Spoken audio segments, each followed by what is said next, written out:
Thank you, everyone, for joining us. I know we'll have a fair number of people continuing to log in here over the next few minutes, but I'm going to start by introducing Dr. Morris. I guess first I should introduce myself. I'm Steve Grubbs, CEO of VictoryXR, and VictoryXR is the global leader in building metaversities, and we are fortunate to be on 120 plus campuses, and not just in the United States, but also in Europe and the United Arab Emirates. So there are a lot of great things going on, but, you know, I can talk about it from the corporate angle, but we thought that it would be far better to have really one of the pioneers come onto the show and talk to you a little bit about how Morehouse College, home of Martin Luther King and a lot of other very distinguished alumnus,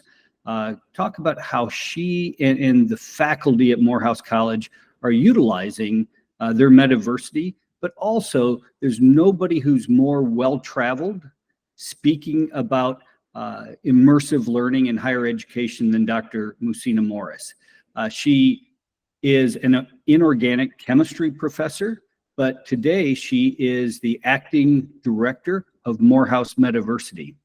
And but beyond all of that, really the thing that I think stands out is that, as we all know, but change is hard. A lot of people don't want to invest the time or the thought or the effort to do something new, even if it's a superior way to learn. And Dr. Morris and the team at Morehouse College dedicated that time and invested that time so that now it's not Stanford, it's not Harvard, it's Morehouse College that is the global leader in building out this new pathway for immersive learning, spatial 3D learning, metaversities. And so she's going to talk a little bit about what it means to have a metaversity, where a digital twin comes into play, and some great use cases for that. So I know you did not come here to listen to me speak. So I'm going to turn that over to Dr. Morris and let her take it away. Muhsinah, the floor is yours. Hi, everyone. Thank you so much for joining. It is such an honor to be here. Thanks, Steve, for that wonderful introduction. You have just talked me up so much. You know, I feel so honored. And there are so many things that I want to share with you all today. I am going to share a slide deck, but I want to show you, I was going to do it two different ways, but I'm going to show you this video. This is where we started. And then I'm going to show you another video of where we are. I'm only going to show you snippets. So hold on one second. Let me share. This is where we started. Spring of 2021.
That's where we started in spring of 2021. Now let me show you where we are now and what VictoryXR as our EdTech partners have done with metaversities across the country. Now they have their own platform, VXR Labs, and it's only getting better. So now let me show you something. This is metaversive teaching and learning at its finest, and it's happening right now. Imagine a world where nothing. Imagine a world where nothing is impossible in education. Time travel, worldwide field trips, even expeditions to space could be available to every student. With VictoryXR, students immerse themselves in learning. Our virtual reality experiences bring learning to life. Our content is created for teachers by teachers.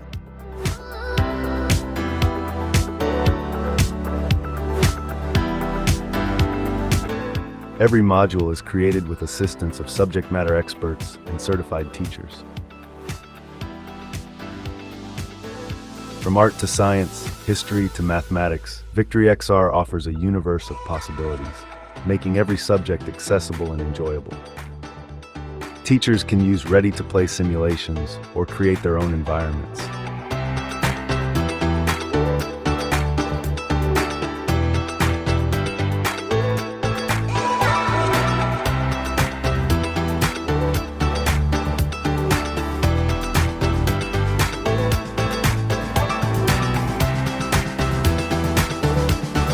With VictoryXR, we make the impossible possible. Open a world of possibilities to your students today.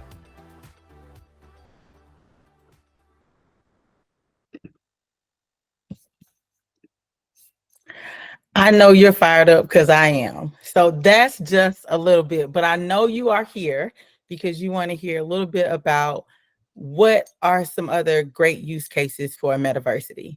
So you're probably a professor, maybe you're an administrator, maybe you're a colleague of mine, or you're just in the education business and you want to know what is it that teachers should know about teaching in immersive virtual reality. And I'm going to show you exactly what you should think about in terms of use cases.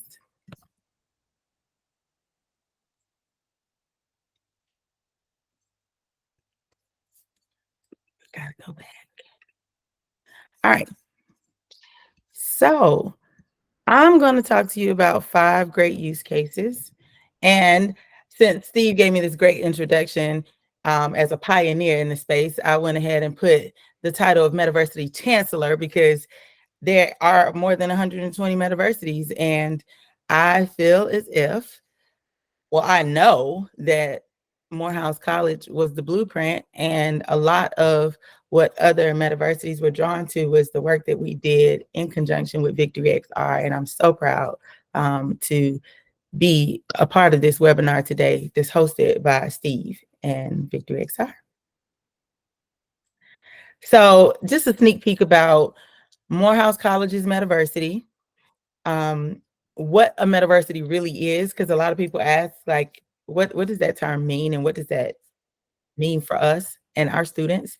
And then I want to talk to you briefly about 5 ways to incorporate a Metaversity. So those use cases that you came to hear about, and then other considerations that you should just consider, things that you should consider prior to even leaping into a Metaversity, or if you're thinking about enhancing learning in some kind of way. So quickly about Morehouse College's Metaversity.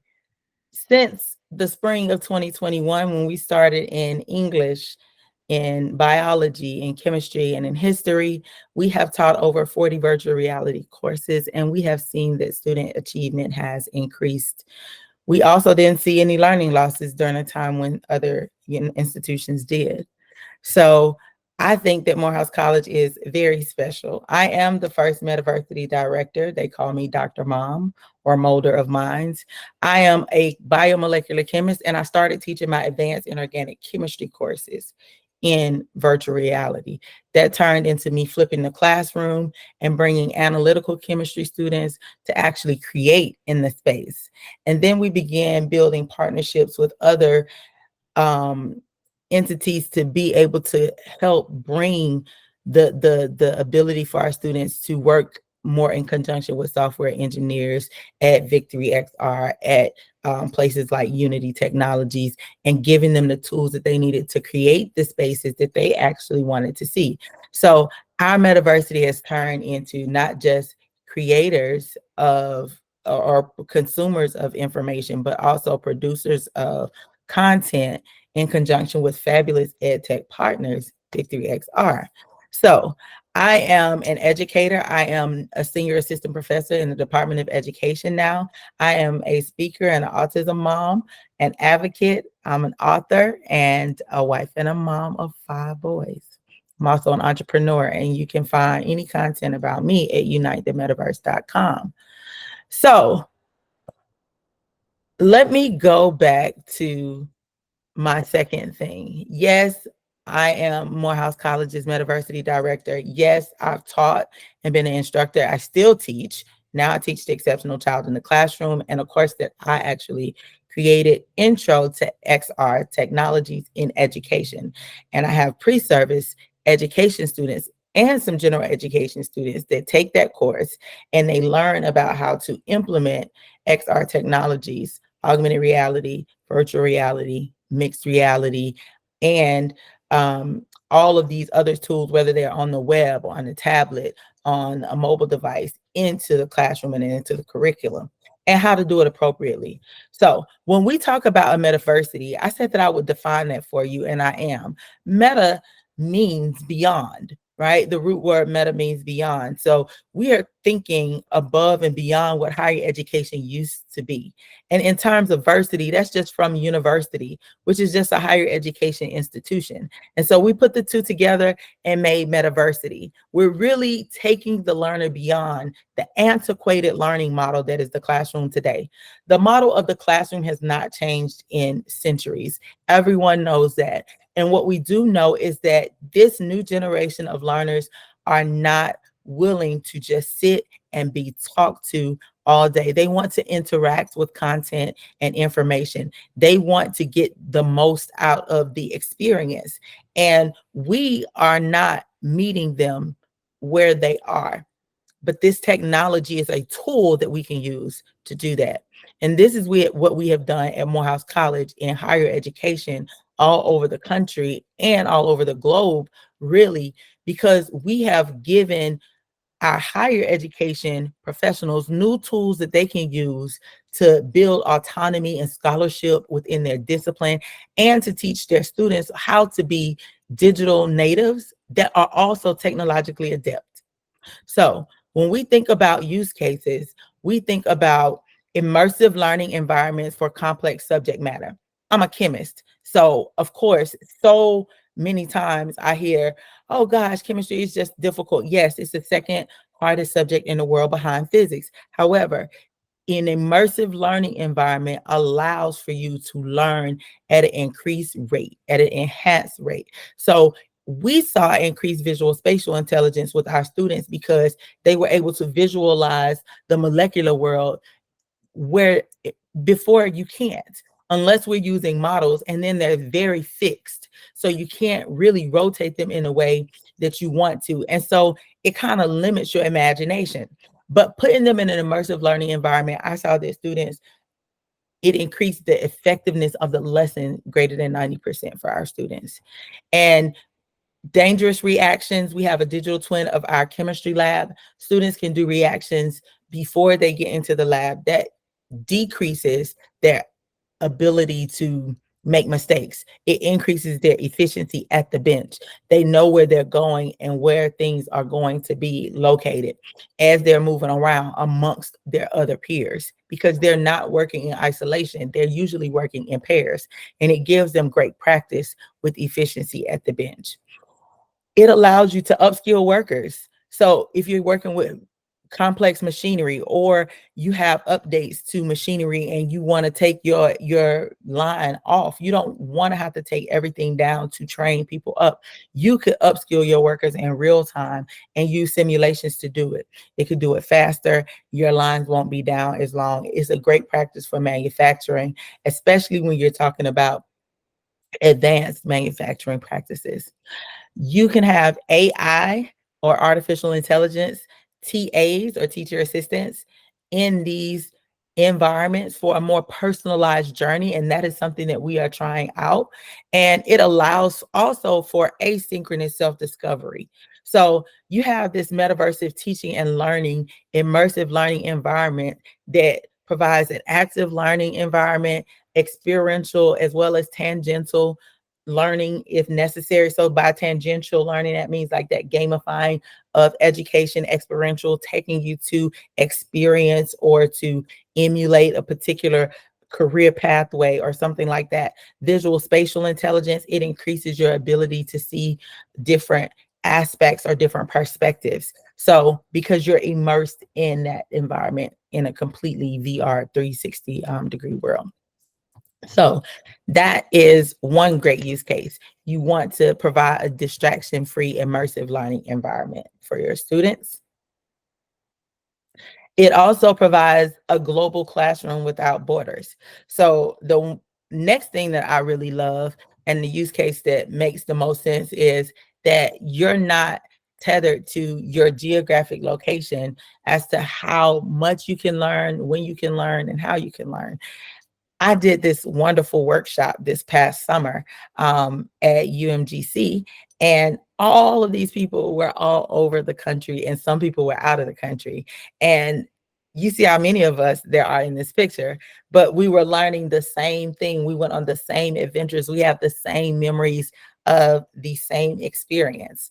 So it actually decrease the digital divide or that miscommunication that can sometimes happen because you don't have presence. It increases access for non-traditional students.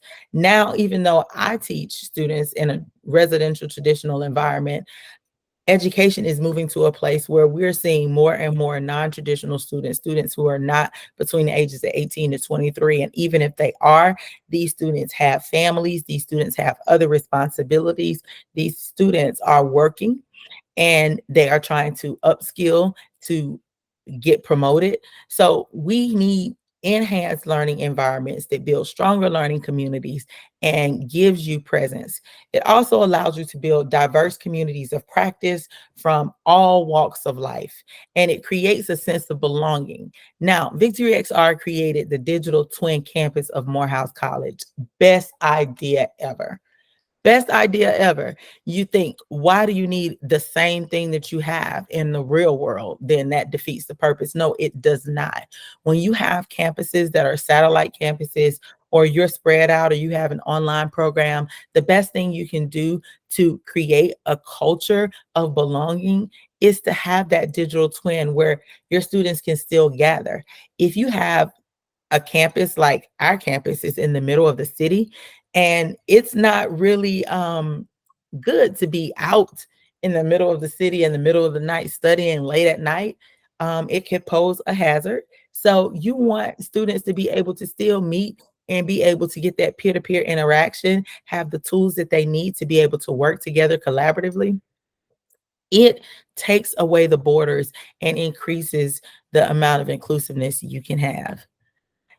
Speaking of inclusiveness, I call it opportunistic reality, where it increases accessibility and inclusivity. So my third use case is increased accessibility and increases inclusivity. I already talked about increased belonging, increased opportunities for scholarship for people who are in the profession of academia, but also for students who are looking to publish research. There's so many different areas and avenues within this space of extended reality and education at this intersection that need to be explored in every single discipline. So it opens up a plethora of opportunities for scholarship in your craft. So accessibility is paramount. It presents different options to in-person learning. If you do have mobility issues, it can give you mobility in spaces to walk the campus and to go into different spaces where you otherwise would not be able to with ease. It also can provide that personalized learning pathway. We can cultivate AI buddies that can help neurodivergent people navigate in the space. You could create culturally responsive spaces by augmenting spaces that are already present. It gives you real world ability. Students can learn in the real world as well. Storytelling is a powerful tool, and it allows for that in a distraction-free environment. It increases belonging for our students. There are low barriers to entry along this pathway. And most of all, y'all, guess what? It is fun. Like, can we get fun back in the classroom? Like, nobody? Can we get fun? Because fun is where it's at. We just want, our kids want to have fun. Learning should be fun. And that is a use case because I want to see more joy. It's an experiential and scenario-based learning environment. So you gain knowledge faster. It increases your ability to retain information. PwC has done studies on this. You can go look that up. It increases student achievement. We saw student achievement increase by 11.9% in Morehouse College when we were looking at face-to-face in-person learning versus just on Zoom learning versus the actual virtual reality as the classroom, doing that metaverse of teaching and learning, and saw our student achievement increase by, grades, student satisfaction, 0 withdrawals, no learning losses. Students can have experiences that improve decision-making skills, their confidence, and their preparedness for real-world challenges. And since we don't know what the jobs of the future are, it's really important to be building 21st century skills. So enhancing soft skills through these virtual interactions is my 5th use case. Virtual environments simulate real-world social interactions. It's good for group projects and collaboration. It provides a safe space for students to practice and refine essential skills. So collaboration, communication, creativity, critical thinking skills. And I throw in another 2, compassion, because you need that empathetic part, and common sense, because, that's a part of critical thinking.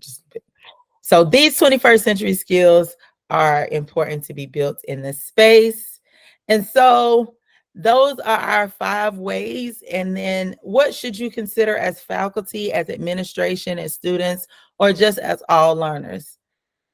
My biggest advice is, as faculty, think about what you already do well and do that thing. You already know who your innovators are, administrators. Lean on them and give them ways and tools to be able to use this by giving them buyouts or giving them credit for their scholarship, giving them time to actually develop the courses.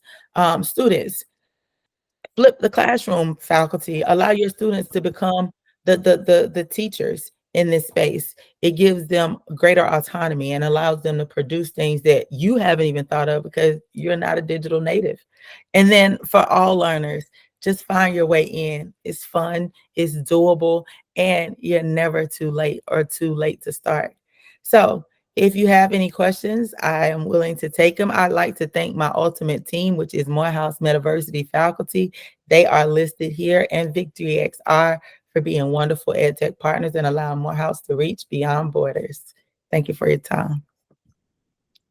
Thank you, Dr. Morris. So I think everybody has the ability to to raise your hand, I think. If you raise your hand, we will make sure that you can answer that question. All right, let me see if. So Ian, as people raise their hands, would you let them in, please?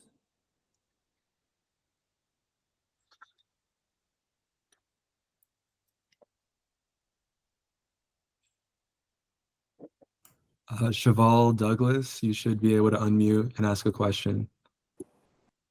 Hi, can you hear me? Hi, Cheval. Hi, how are you? I'm so excited. Oh my gosh.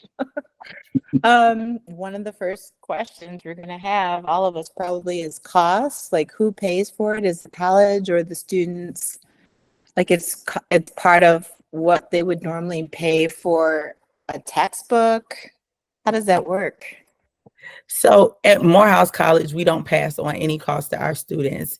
We leveraged our aptitude as academics and we wrote grants. We went on a grant writing frenzy and we got enough grant funding to purchase a set of headsets where we were then able to loan them out at the beginning of the semester to students. and then we take them back up at the end of the semester. Now it's a logistical situation, but our students don't have any cost passed on to them. And in terms of the subscription model that we're under, in terms of like what we buy in terms of our packages, our grants paid for that too. So we just factored in all of those costs. And because we had the data to show when we did our proof of concept, and we have research that we've published now that shows that we had no learning loss, people are more apt to fund these type of projects.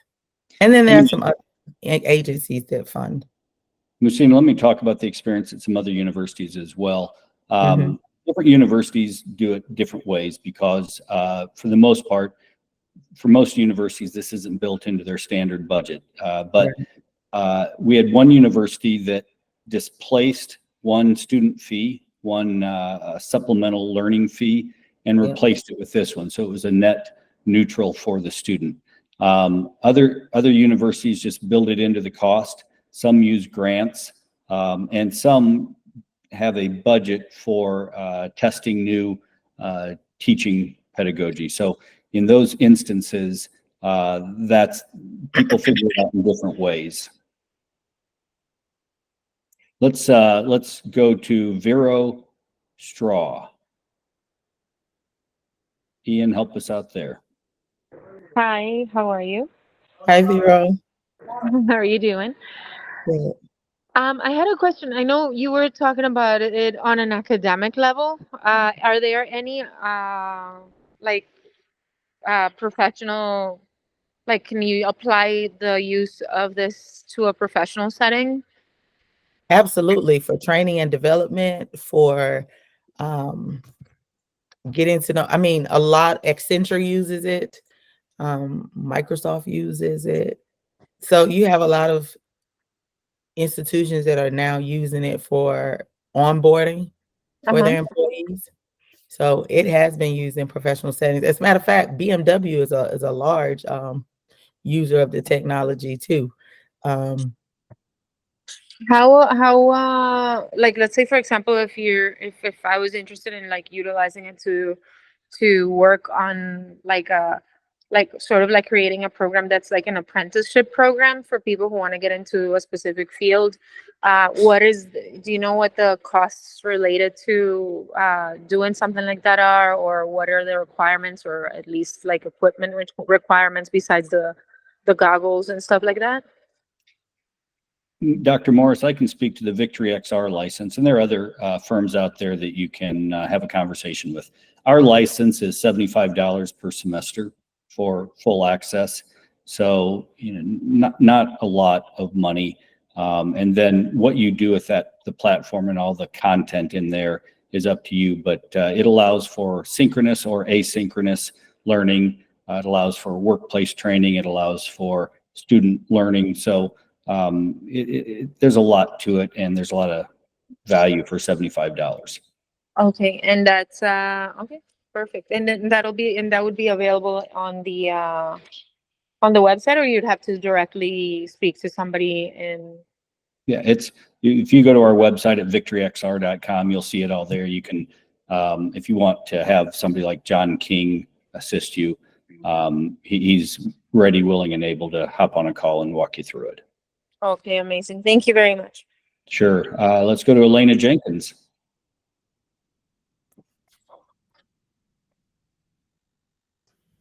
Elena, try and, yep, there you go. Awesome. Thank you. Hello. Hi, Thank you Elena. for taking my question. So I am a middle school teacher, STEM teacher, and I have been integrating AR and VR into my curriculum. Just recently, my school invested in a set of headsets. So now we're taking it to the next level. My question is, do you have any suggestions for K-12 middle school teachers in terms of implementing the headsets and that metaversive experience into the classroom? Elena, Okay. oh, go ahead. Can I steal this real quick, Steve? Yep. 2 seconds. I'm K-12 certified in science, grade 6 to 12. I have used it with my students from middle grades on up. VictoryXR was the company that we used with our TRIO program when we first started. And I was a science research coordinator. Students loved it.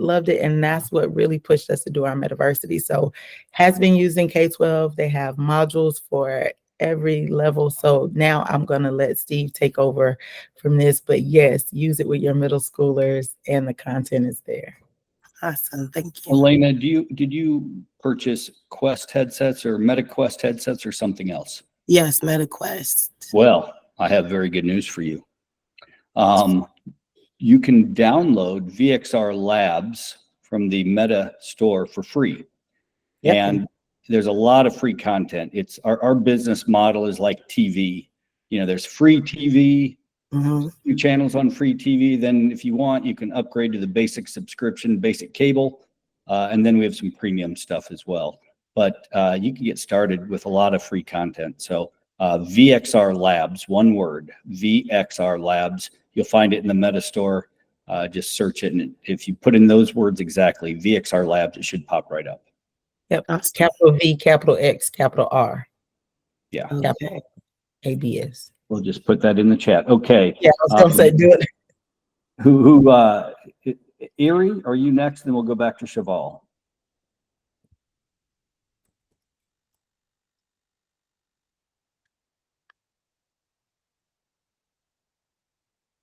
No, it's her.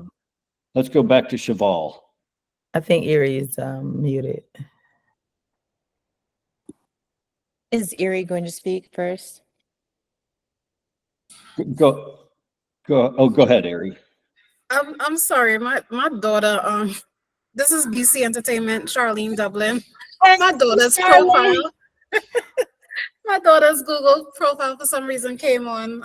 I'm not Erie, but it's okay.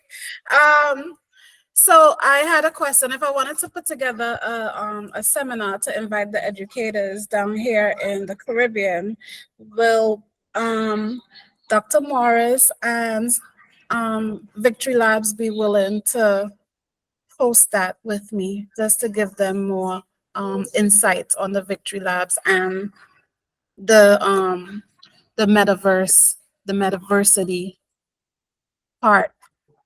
Is this, I'm sorry, I might have missed this, but is this more K-12 or higher education? Higher education. Higher education. So John King is on the call, and if you reach out to us, we'll connect you with John, and then he can be helpful in seeing that VictoryXR hosts it in whatever capacity we're able to host it. Okay. Yeah, because she's already networked in with Kathleen and she's been using the demo. So she's been plugged in. So yeah, we'll do a session. Well, maybe Kathleen might be the better person to Kathleen. yeah. Or Chris McLean. Yeah. Okay, and I just also want to say to everybody on this call, Dr. Morris is a great person to get insight on. I used to work with her, work at Morehouse College, sorry. So she's been beneficial to Morehouse College. Just ask your questions and get as much information as you can from her. All right, thank you. Thank you. All right, Cheval, I think let's go back to you then, David Thompson. Okay, so thank you. Last question from me for now. I teach English at Grand Rapids Community College in Grand Rapids, Michigan, and I'm also an entrepreneur working on a project that has to do with education. And I'm wondering how I took down the name John King, I suppose, because I'm higher ed. That's someone I should speak with soon. But also I'm wondering, does this company partner with entrepreneurs who are creating educational products? So I can probably speak to that. We do a limited amount of cooperation only because all of our focus is on just deploying our own solutions. So But what we are working on that we hope to have out by the third quarter of this year is the ability for teachers to build their own education lessons on our platform, both our AI, our Chrome AI platform, and our immersive 3D VR platform. So that's sort of where we're trying to put most of our effort at this point. But we certainly have cooperated with companies like Carolina Biological on dissection, University of Maryland Global on CSI, West Virginia University on logistics and supply chain. So we sort of evaluate it case by case. Thank you very much, and I appreciate you both. Thank We you. appreciate you. David, you're up.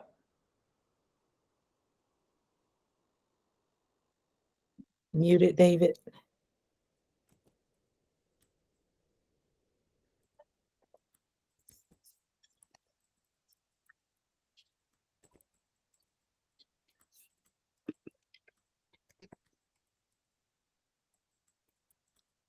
Let's see. David, are you got it?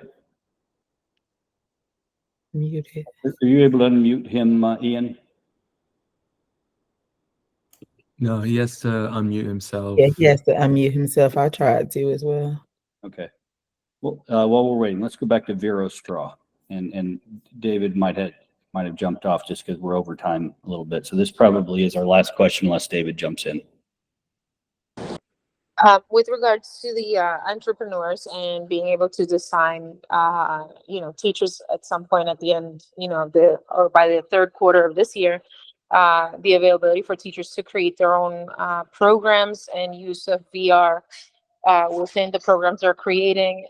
Is there, with that entrepreneurship in mind, because like if you want to create something that is accessible, but it's not necessarily to an academic, audience, is that a possibility to do it through you guys, or? Yeah. So our goal is to have two types of libraries. One is a public library where you can create content at no cost.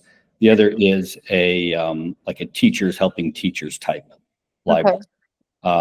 That would have broad use cases, and but if you are working in there, you have to have a paid license if you're using the platform for a corporate for-profit use. So, David, you are now up. I have a sense, David, you are having trouble with your mute and unmute. I think so. Maybe you could put it in the chat. Yeah, feel free to put it in the chat if you're having trouble with the mute and unmute.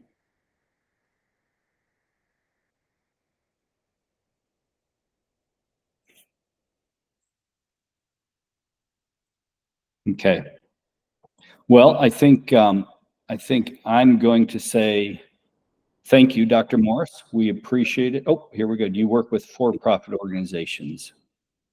I assume that must be for you, Dr. Morris. We obviously do, since we are a for-profit organization.